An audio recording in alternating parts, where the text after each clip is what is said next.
So welcome to this episode of Rumble.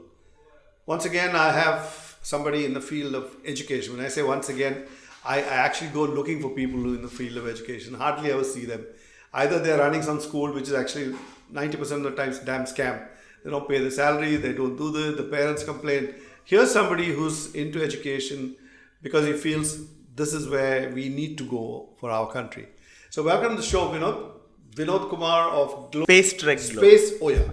I said global first. Spacetrek and then hopefully global. Okay, so this idea of doing all this stuff seems to have come to you, after going through various colleges and academic experiences. So what turned you off all those people? The journey starts, from being a victim. Okay. So I've been a victim of our education system, like most, graduates, most of us are. Yeah. So I did my BSc in biochemistry. Had no clue why I did that. Next, I did my postgraduate from IIPM. Mm-hmm. So I again didn't feel, value added, through the program. Okay. So then I decided that, there is something that I should do back to, Is it to that the you community. felt that academics is not your part, or those subjects that you chose are lousy? The thing was that I didn't had idea on what I needed. See, I have to join the club. Yeah, half the country is in the same situation. So that is what we try to do. We try to educate children today on what they want. So understand your strengths, understand your weaknesses right from an early age. So you could choose what you are good at and then probably pursue that career. Okay. Yes. So it makes life easier. That's so true. 2009, I started off with technology education, which is a STEM education partner. Yeah. So STEM is science, technology, engineering, and mathematics. Okay. So STEM education to children who are 8 years and above. So teach them hands-on so robotics. Do they have any concept of STEM at that age? Though you say it's for 8-year-olds. In schools they don't. In schools they don't. In schools, okay. See, in schools, the most that they do for STEM education is through CCE, the continuous curriculum evaluation pattern of the CBSE. Okay. So where children do hands-on projects to learn. To learn. So CCE was introduced 2008-2009, and it has become a part of CBSE syllabus for the past few years now. Okay. So ours was a time when we felt that you're neither here nor there. So the immediate need was for children to do things rather than just read or write. Okay. So we are Indians, we are very good in analytical. So whatever, but not hands-on. But never hands-on. So I think most of us would agree with the point. Was it the caste system that kept us away from hands-on onto dirty things? That's for the laborer, that's for the bricklayer. It may not be just the caste system. I think it was our entire upbringing, our entire tradition, which kept us to the point. So but things has to change. So people who are doing things are at the top, and people who are we are just following them. So there is no scope in growth when we are just going ahead following them. So you went for a management course, which you didn't complain. You didn't complete. I'm a dropout, and proud to be one. I'm definitely proud to be one. That's good. I can't even call myself dropout, because to drop out you have to first be in, and then you can drop out. I didn't get in. I went as an apprentice straight out, and that was that. But in your case, you went into IIPM, you say, without any knowledge, real knowledge of what you were getting into? Yes. See, with IIPM, I knew that I want to be into management, I want to be into marketing, so I was there. Through the course of the journey, came to know of much more things that are happening outside. So which were creating more value than what is happening inside the classroom. Okay. So that had a big eye opener with me. How did that awakening come to you? Did somebody tell you that? We're actually part of this global opportunity and threat analysis, the GOTA program, where we travel to the West to see what happens over there. So what are they doing right, or what are they doing wrong? If it's a threat analysis, it was more of a global tourism opportunity. Okay, so you get to drink beer from different countries. Yes. Okay. So that's the main idea of it. So you go, you visit. For instance, we were at Interbreweries, the largest. You did actually go to a beer. Yes. So we were at Inter Breweries and we were watching, we were seeing the largest brewery in the world, see how, things are happening inside the management, and we were actually learning how to brew beer over there. So that was really a turning point for me on deciding. So was that STEM, the brewing beer? Is that science technology? It probably is. It is STEM. Bio. Okay, but at that point I was moved on to management. So the key skill that I wanted to acquire over there was management, marketing, but that was not happening over there. That visit to this brewery, none of these things were being discussed. No. So we had we even raised this query to the management at that time. So we were like very sad. See, we come all the way from India. We visited Rotterdam. We went to the port. We visited a few other places and touristy places and we wanted to know what value does it add to our education system, and we got a very honest answer. You were questioning the value of traveling into Rotterdam. Yes, of course. Wherever. See, and we had a very honest answer. We said the program has to cater to a larger audience. So we had a larger audience who were only interested in tourism. Okay. So and if any education comes along with it, so be it. So it's an added advantage to them. So that was the reason why we thought students today should know what they do. So in 2009 we started off with technology education, teaching STEM education to children. So I learned of the STEM education when I was doing an internship in Airbus. So we used in Toulouse? In Toulouse. Okay. So used to volunteer in schools teaching English in spare time. Okay. So there we came across schools in France, handling Lego, Mindstorms, robotics. So I used to teach children on programming the robots. So I was very interested. So I thought, why not bring such a kind of an education to schools over here in India? Okay. So we have been very successful with technology. For the past 6 years, we have been representing India at the World Robot Olympiad. Even last year, our students won the World Robot Olympiad. When you say our students, who are you talking about? It's just not me. There's a huge team involved. I mean, it's from a particular institution or just India? India. Okay. India. So they come from everywhere? From everywhere. We have different teams from Mumbai. We have teams from Gujarat. So I keep hearing I'm one of the teams. Are they hot? Kurukshetra is the World Robot Olympiad is for school students. Kurukshetra is for college. Oh, okay. But I hear that name all the time. So are there some leading in India in Kurukshetra? See, I don't handle much with college students. For me, a cup half full is not worth working on. So it's always better to like what Mahatma Gandhi says, work from the bottom up.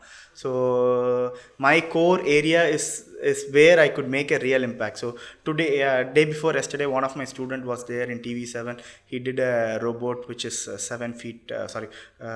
feet high. So it can interact with you. It can turn around. It can do basic household things for you. Oh. And this guy is second year in college. Wow. So I'm so happy. I called him up and said, okay, I'm so happy, man. You come from my stable. And he was like, sir, all things But you're still not sure if the educational system that we follow in India is any good. Actually, he thinks it's a waste of time. Most of it is not effective. And if he had the choice, he'd switch it off and then reset the whole thing and then put it out. Let's find out from him what would he do and what is he planning to do. And in fact, what he is actually doing. Let's find all that. So since you're quite sure that the existing system is a load of crock, rubbish, what is your suggestion? How should we fix it? How should we go about doing things? Okay.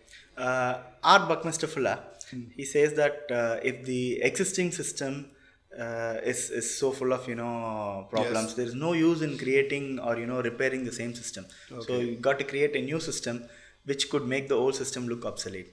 So if there is a bridge which is not safe enough, there is no use in adding more pillars to make it safe. It's always better to create a new one. All right. So we have right now immersive learning environments which are available to school. What we do is full-fledged R&D on creating futuristic classrooms for schools. Okay. So a classroom of the future can be compared to a cockpit, an airplane's cockpit. Okay. So filled with digital equipments.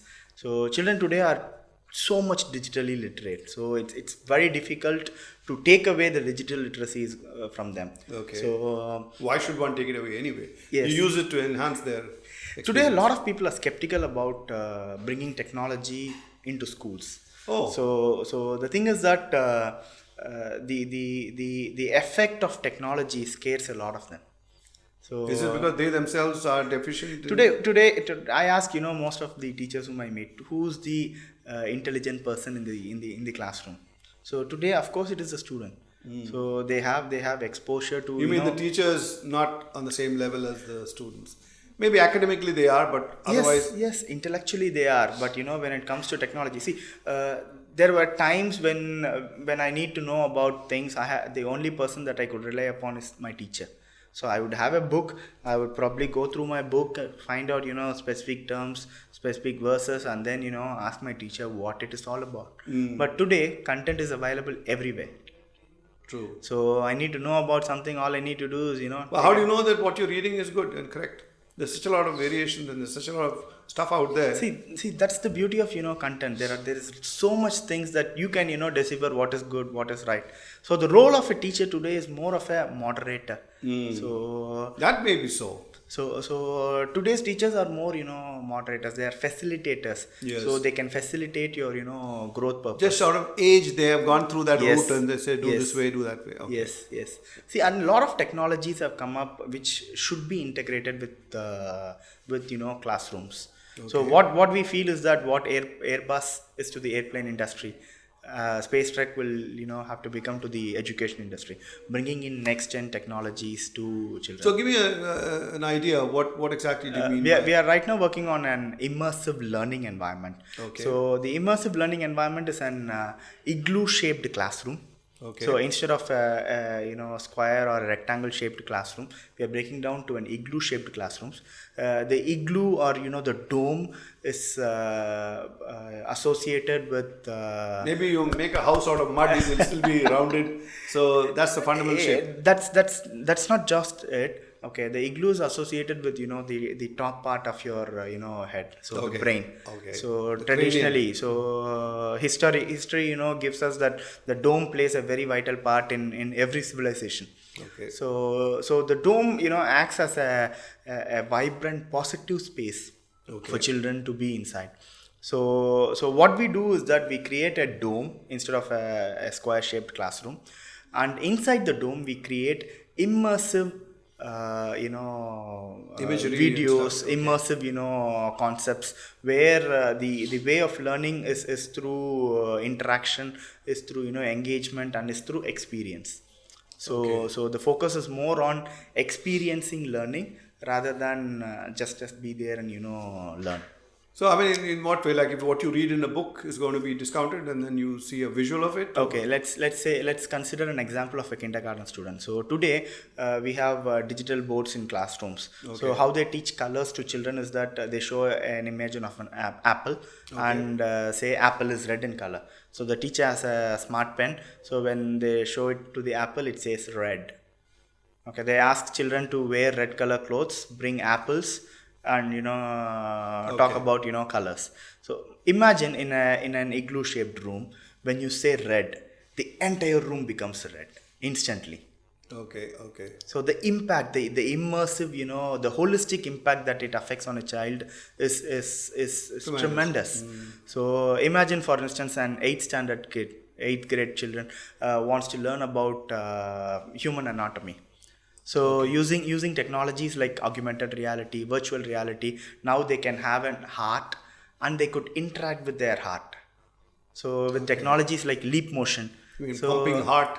Yes, with technologies like leap motion, children can grab hold of a heart. They can enlarge it. They can turn it around. They can control a vein. So see what happens if you if stop your blood flow. What happens? So all these things takes learning to the next platform. That's true. So it's not just learning. It's experiential learning. So you interact. So And you say it's quite capable of being done today. yes, it can be done today. It has been done. We are in the process of completing our prototype. So hopefully Your by the company? end of this year, our company, so Spacetrek Global. So by this year end, we would be completing our prototype. So we are right now raising funds to achieve this goal. So what kind of monies were you looking for? We are looking for $1 million, raising. Is that well within reach? It's not too big a figure these days? It's not too big a figure. It's not too big a figure. Even for a See, our aim is to have this immersive classroom in every school in the world. Every school should have this classroom. Okay. So no matter what is their affordability.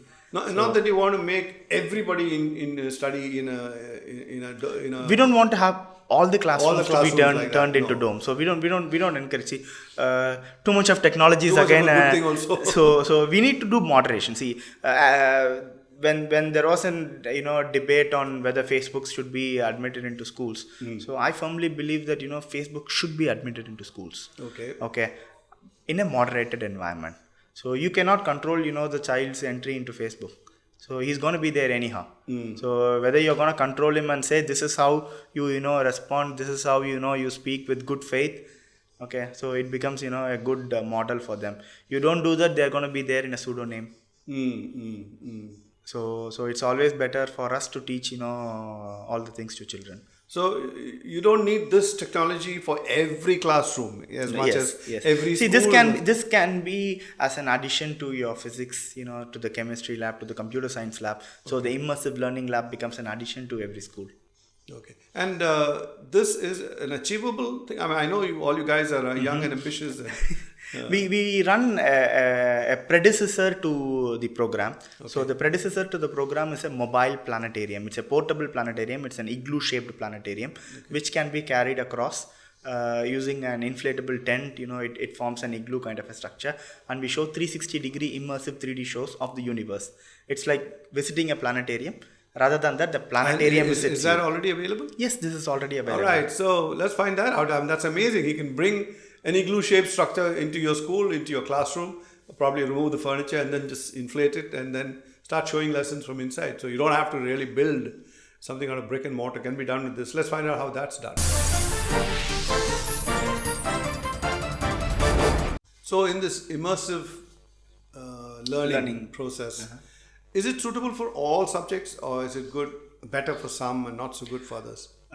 We are working on bringing all subjects into the classroom, into the immersive learning lab. So we are working on English language learning. We are working on STEM, science, technology, engineering. Of course, mathematics can't be brought inside an immersive learning or an engaging learning. So we will be bringing simple interactive aspects of mathematics for children. Like I would say something like a simultaneous equation.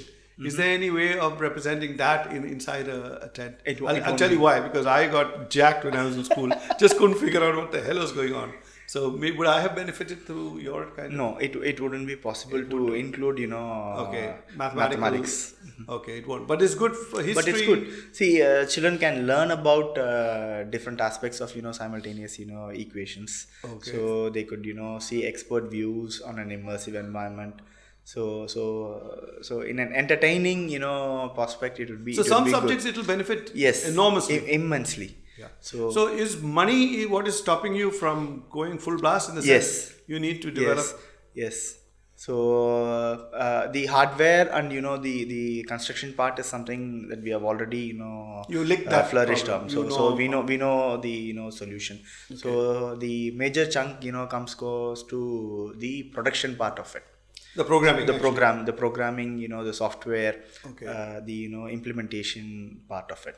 But so you've gone through the subjects. Yes. We have a curriculum development team. We have our own animation team.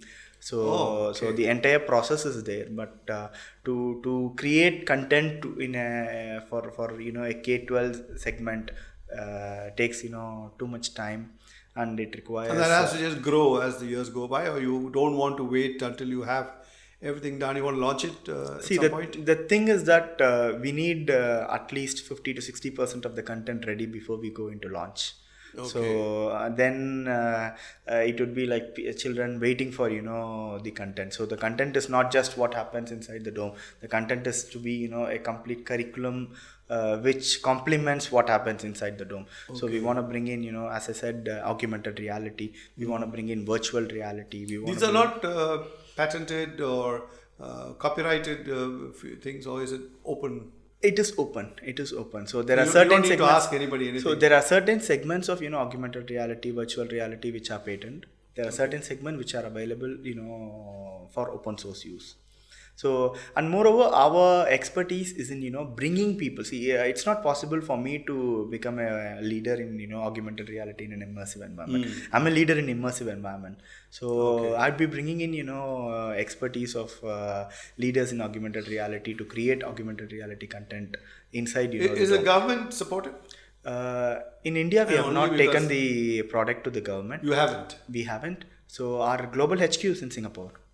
So we are bringing this product to the Singapore government once the first prototype is ready. How come the Singapore government jumped in for this? I mean, did they see something? They haven't. So we are hoping that once the first prototype is done, we would be bringing it in to the government. India government also is interested in implementing such programs for CBSE schools. So the government has floated tenders to see how the mobile planetarium platform can be implemented to the schools first. And also, bad question to ask, but I'll ask it nevertheless. Is it necessary for India? Do we need these advanced techniques? Definitely. Or is it only to leapfrog and then get ahead? It is definitely necessary for India. See, I've been a victim here. I've not been a victim, elsewhere. So whatever I do is first, India first. Okay. I mean, is it to help us leap over others in the world, or is it just for our own? See, education for the sake of competition doesn't serve anybody's purpose. Okay. So I don't believe in marks. No, because it's a subject that matters, not the way you present it. Yes. You're just presenting it in a different way. See, the experience is what we bring to the table. Okay. And have you talked to the academic world? Yes, we have talked to the academic world. What is their reaction to it? We have fantastic, response from the academic world. We have, lots of schools looking forward to the launch of, the immersive learning environment. So a single school opting for this, what would they have to invest? Or is it you'll bring everything? Right now, we don't have, a complete costing on how much is it going to cost for a school to implement this program. Okay. So... But it'll be out there in the public domain shortly while you figure it out. What's the subject that you attack first? We would be attacking, STEM, so science, technology, and engineering. So that's the key concept. And we are looking at, having a special segment for the kindergarten section. Oh, okay. So you hook them young and early. Very early. And then they'll stay with it. Yes. Okay. So I think there's a huge scope of technology induction in the kindergarten segment. So, that low? That early? Yes. So imagine preschool having a small igloo, a very small igloo. The children can go inside and, in an immersive... the immersive environment is what, is the hook. So through the immersive environment, you tell a lot of things to children. So I have a 3-year-old at home. So he's always dome. When do you have the dome? So I want to come inside. I want to see what are things happening inside the dome. So you're checking out most of your things on him only. If it works with him. So right now I check out a lot of astronomy content with him. So he loves the dome. So I want to bring in astronomy is a natural subject to use in a dome. I actually want to bring in the rhymes. Children learning emotions inside the dome. So the immersive environment is a beautiful environment for children to learn emotions. That's true. So it's a closed, confined, area. So a lot of beautiful things can be done. You put a time frame on this when we can see the first of them really functioning. We are hoping 6 to 8 months time. Oh, that fast. From the first round of investment gets realized. Oh, okay. So that's dependent on that. Yes. And that, you have any time frame on that? We are looking at another 3 to 4 months time. We have a lot of investors who are interested in, the next generation technology. So. Okay, Vinod, it's been lovely hearing you. Thank you so much. I hope every success, and this sounds like a good reason to be born again. Our vision is to change the way of learning. So we hope that we fulfill it in this lifetime. Yeah, I'm sure it'll happen. Thanks for coming. Thank you so much. Thank you for having me here.